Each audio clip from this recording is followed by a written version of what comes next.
Hello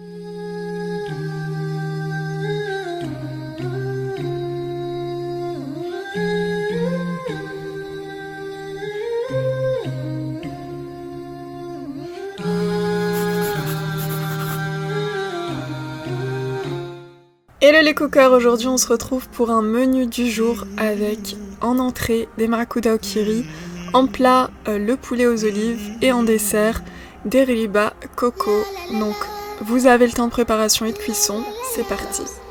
On aura besoin de 5 pommes de terre de taille assez moyenne. On va les mettre dans une eau très chaude et salée.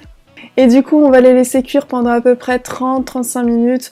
À vérifier avec un couteau, il faut que le couteau transperce bien la pomme de terre. Et vous allez voir que la peau va s'enlever toute seule par la suite. Donc voilà, là on va commencer à enlever la peau.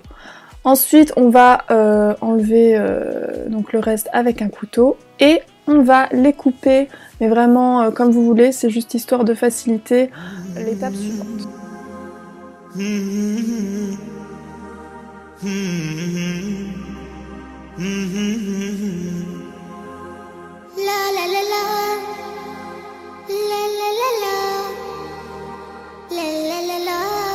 Alors maintenant il suffit de mettre les pommes de terre dans un grand saladier et puis on va commencer à les écraser, donc soit avec une fourchette, soit comment ça s'appelle, avec un écrase pommes de terre, ou soit avec les mains.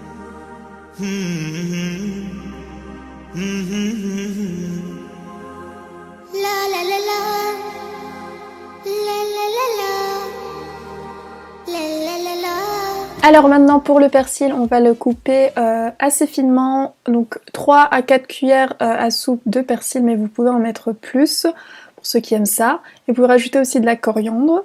Donc je vais mettre le persil dans le mélange, ajouter 4 gousses d'ail, donc bien émincées.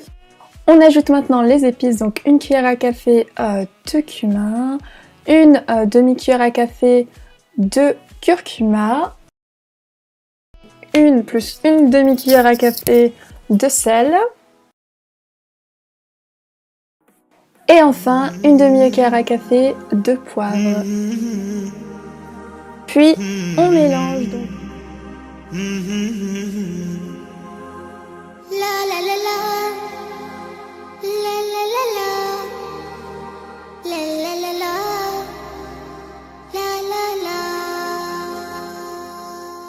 طعم الدنيا اتغير فرحة قلبي بتكبر وبطلتك بتغير ما أحلك يا رمضان أنا دايما بستنى. Alors maintenant, la vidéo va vous expliquer tout, mais on prend un peu de pâte, on forme une boule, puis je vais l'aplatir, mettre un bout de kiri, je vais la refermer délicatement, voilà, je vais reformer une boule et la mettre dans la farine, et puis je vais enlever un peu l'excédent de farine, je vais raplatir.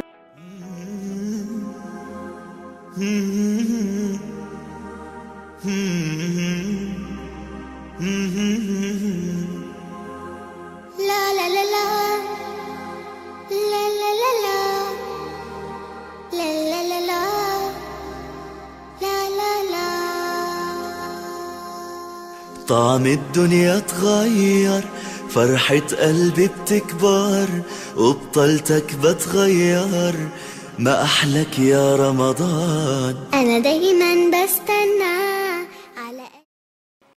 Dans un saladier, on va mettre 2 cuisses entières de poulet. À ça, on va ajouter 2 cuillères à soupe d'huile d'olive. Pour les épices, on va mettre une demi-cuillère à café de cumin, une demi-cuillère à café de poivre, une cuillère à café de curcuma, une cuillère à café de gingembre et une demi-cuillère à café de sel. Une fois bien mélangé, on ajoute le jus de 1 demi-citron.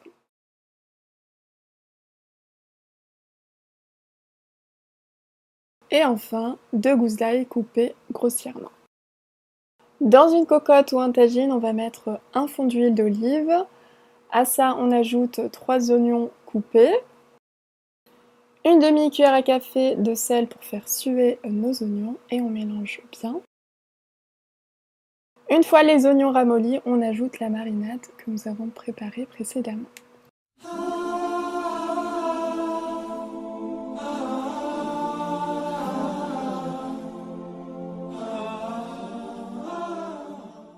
On ajoute un tout petit peu d'eau et on mélange correctement pour éviter que ça colle.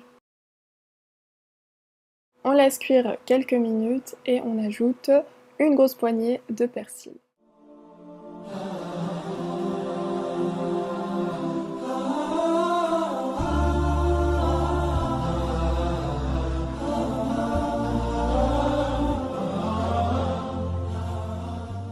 Les poulets ont légèrement cuit, on va ajouter 300 ml d'eau jusqu'à les recouvrir et on va laisser cuire le tout. On va fermer la cocotte pendant à peu près 30 minutes. La sauce a bien réduit, on va maintenant ajouter 165 g d'olive verte.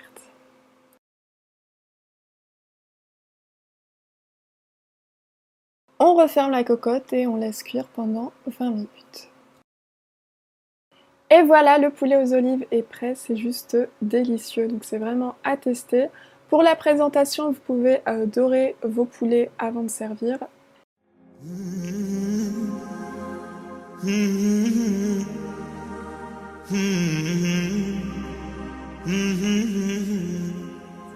On va mettre dans un saladier 3 œufs entiers. On va ajouter à ça 125 g de sucre en poudre et on va bien mélanger.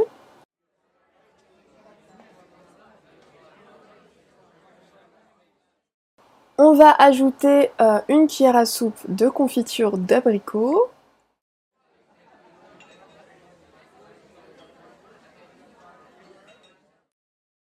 Le zeste d'un citron, donc cette étape elle n'est pas importante. Si vous n'aimez pas le citron, c'est pas obligatoire. Ensuite, on va mettre un demi-sachet de levure chimique et 160 g de coco râpé et on va bien mélanger.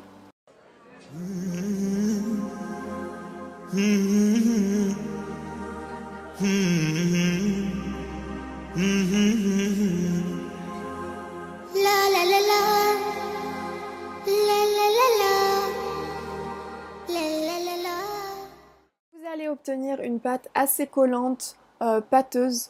Donc on va ajouter 120 g de semoule fine en plusieurs fois, donc 50 g, 60 g, jusqu'à obtenir un mélange pas compact, mais qui ne colle pas et qu'on peut manier avec nos mains.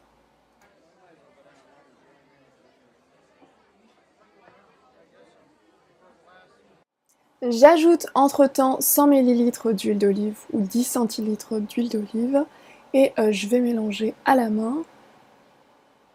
Voilà. Et si vous voyez que c'est trop collant, que vous n'arrivez pas à former des boules de coco, n'hésitez pas à rajouter un peu de semoule de blé.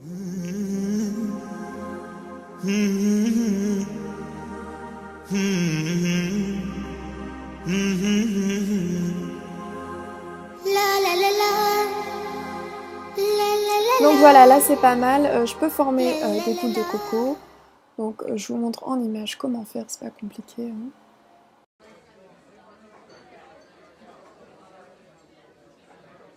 Si la pâte est un peu collante, n'hésitez pas à mettre vos doigts dans l'eau avant de manier la pâte. Donc je prends une boule, je vais la mettre dans du sucre glace et bien l'enrober de sucre glace. Et je la mets tout simplement dans un plateau avec du papier cuisson.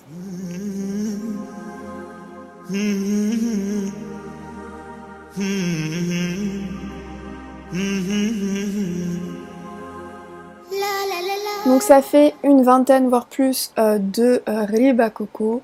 Donc on peut le mettre au four à 180 degrés pendant 15 minutes à peu près, ou plus, à voir selon la puissance de votre four.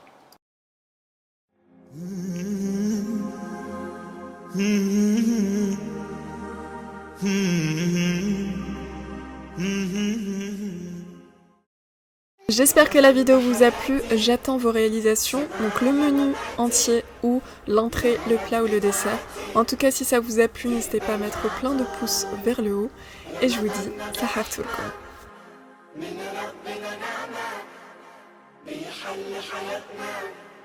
ويفرشها ورود